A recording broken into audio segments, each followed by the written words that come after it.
Pemirsa Komisi Pemberantasan Korupsi merombak struktur organisasi melalui Peraturan KPK Nomor 7 Tahun 2020 tentang organisasi dan tata kerja KPK. Struktur KPK ini menjadi lebih gemuk dengan adanya 19 posisi baru serta 3 posisi yang dihapus jika dibandingkan dengan struktur sebelumnya. Perombakan ini pun menuai kontroversi. Pemirsa, untuk membahas hal ini kita akan memasuki segmen Dialog Nusantara Petang.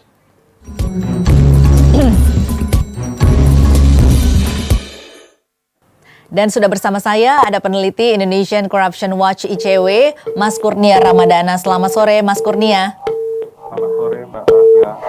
Ya, Mas Kurnia, dengan adanya perombakan di tubuh KPK ini, bagaimana komentar Anda? Ya, kami melihat tidak ada urgensi sama sekali ya dari pembentukan peraturan komisi nomor 7 tahun 2020. Karena banyak kedeputian yang baru, direktorat yang baru, yang sebenarnya hal itu bertentangan dengan undang-undang KPK sendiri.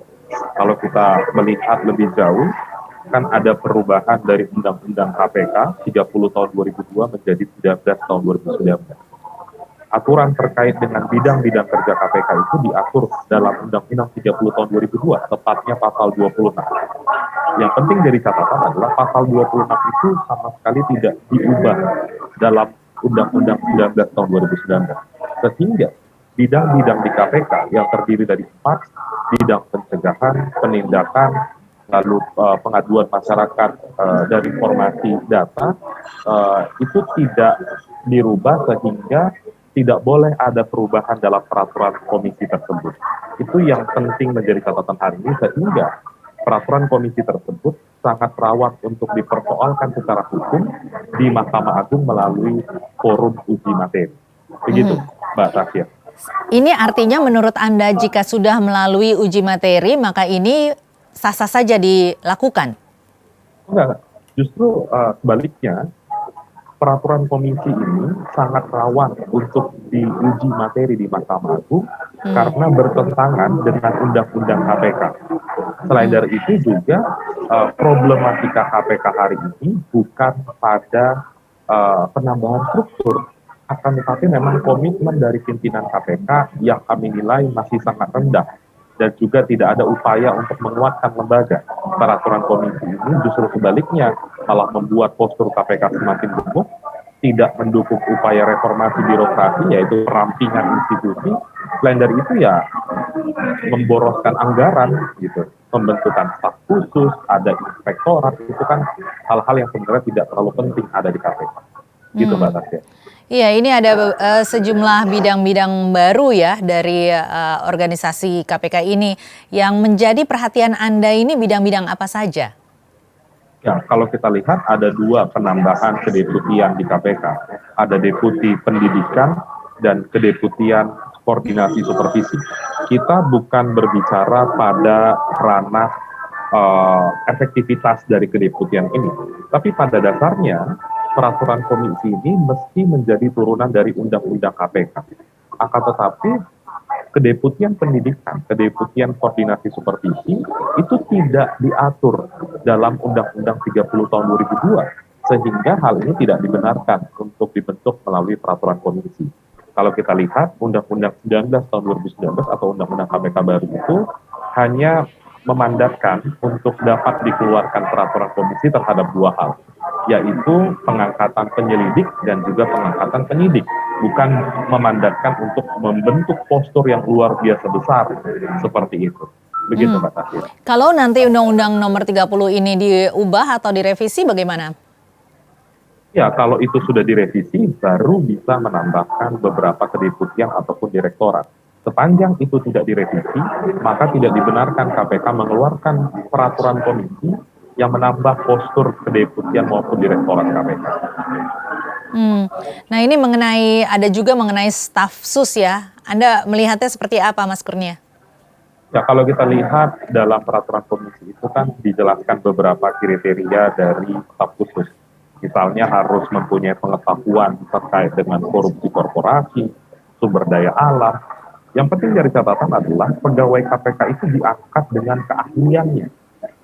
Maka dari itu Sederhana saja sebenarnya, pimpinan KPK bisa meminta masukan dari kedeputian, direktorat terkait dengan hal-hal yang substansi tanpa harus mengangkat staf khusus seperti ini. Jadi sama seperti yang tadi, tidak ada urgensinya untuk membentuk tim khusus yang dinamakan staf khusus berjumlah maksimal 5 orang sebagaimana diatur dalam peraturan komisi nomor 7 tahun 2020. Ada yang melihatnya bahwa staf sus ini merupakan upaya bagi-bagi jabatan. Anda melihat hal ini dengan persepsi yang sama? Ya, bisa saja itu terjadi. Pimpinan KPK meletakkan orang-orang dekatnya untuk menjadi staf khusus. Itu kan potensi-potensi yang memungkinkan bisa terjadi ketika hal ini benar-benar direalisasikan di KPK. Lagipun selama ini ICW melihat banyak sekali kebijakan yang dikeluarkan oleh pimpinan itu dengan dasar subjektivitas. Jadi mau berapapun jumlah staf khusus, seberapa ahli pun mereka, kalau model pimpinannya seperti ini, kita tidak yakin itu akan efektif. Nah ini sebenarnya apa sih Mas Kurnia menurut Anda yang melandasi perombakan tersebut? Karena menurut Wakil Ketua KPK ini sudah sesuai kok dengan strategi pemberantasan korupsi sendiri?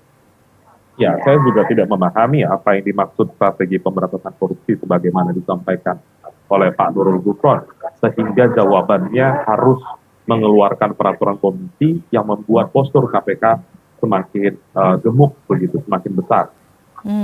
Problem KPK hari ini adalah menurunnya penindakan, kebijakan internalnya yang banyak menuai persoalan, lebih banyak memproduksi kontroversi daripada prestasi, itu yang harus dibenahi. Jawabannya ada pada komitmen pimpinan KPK. Kalau pimpinan KPK-nya tidak komitmen untuk menguatkan lembaga, menunjukkan taji pemberantasan korupsi, maka tidak ada gunanya sebenarnya memperbesar postur kelembagaan KPK. Jadi sebenarnya apa yang untuk saat ini yang prioritas harus dibenahi terlebih dahulu di KPK? Ya, kami beranggapan sebenarnya ketika tahun 2019 Undang-Undang KPK direvisi, masuknya pimpinan KPK yang syarat akan kontroversi, jawaban dari seluruhnya adalah, ini saya kaitkan dengan proses uji materi di Mahkamah Konstitusi, maka Mahkamah Konstitusi harusnya dapat mengabulkan permohonan uji materi kita, mengembalikan Undang-Undang KPK seperti sedia kala. Itu masalah utama yang ada di KPK. Sepanjang undang-undangnya masih seperti saat ini, maka apapun produk hukum yang dikeluarkan oleh pimpinan tidak akan menjawab persoalan utama. Akan tetapi jika kondisinya pun seperti ini, maka pimpinan KPK harus lebih fokus pada hal-hal yang tertuang sebagai kewajiban KPK. Misalnya melakukan penyelidikan, penyidikan, penuntutan, itu yang harus dimaksimalkan. Mbak Tasya, ICW mencatat sepanjang tahun 2020 ini KPK baru melakukan tangkap tangan 2-3 kali. Kalau kita bandingkan dengan kepemimpinan KPK sebelumnya jauh. Pimpinan KPK era Agus Raharjo tahun 2019, 6 bulan pertama itu mencatat kurang lebih 8 kali melakukan tangkap tangan. Itu pun tangkap tangan dilakukan oleh KPK saat ini menuai banyak persoalan. Saya ambil contoh misalnya kasus Harun Masiku yang sampai saat ini masih diperbincangkan oleh publik begitu. Hal-hal ini yang harus dibenahi terlebih dahulu, ketimbang harus mencoba meramu kebijakan-kebijakan untuk reformasi birokrasi yang sebenarnya syarat akan kontroversi, tidak ada nuansa penguatan bagi KPK. Dengan adanya penambahan, adanya inspektorat, kemudian juga Dewan Pengawas, kira-kira masalah apa yang Anda lihat akan muncul? Ya, sudah pasti akan ada tumpang tindih kewenangan. Saya ambil contoh Mbak Tasya, kalau dicek sebenarnya dalam peraturan komisi terkait dengan pembentukan inspektorat, itu ada beberapa kewenangan yang tumpang tindih dengan Dewan Pengawas. Untuk bagian evaluasi, menindak pegawai KPK yang melanggar aturan disiplin, itu kan sebenarnya kewenangan yang sudah ada di Dewan Pengawas. Bahkan Mbak Tasya, inspektorat itu salah satu tugasnya yang tertuang dalam peraturan komisi, melakukan eksaminasi atas putusan pengadilan. Ini kan aneh. KPK itu punya biro hukum yang harusnya hal-hal seperti ini bisa dikerjakan oleh biro hukum, bukan justru inspektorat yang mengerjakan. Gitu, Mbak Tasya. Iya, namun ini dari KPK sendiri sudah menyanggah hal ini di mana mereka mengatakan bahwa inspektorat ini lebih ke internal, sementara Dewan Pengawas ini lebih ke eksternal. Ya, itu saya rasa jawaban yang keliru juga ya kalau disampaikan oleh pimpinan KPK. Karena pasal 37B Undang-Undang 19 tahun 2019 itu clear sekali. Seluruh kewenangan Dewas itu terkait dengan internal, kecuali dengan menyoal perizinan pro justisia, penyelidikan, penyidikan pro justisia, baik itu penyadapan, penggeledahan, ataupun penyitaan.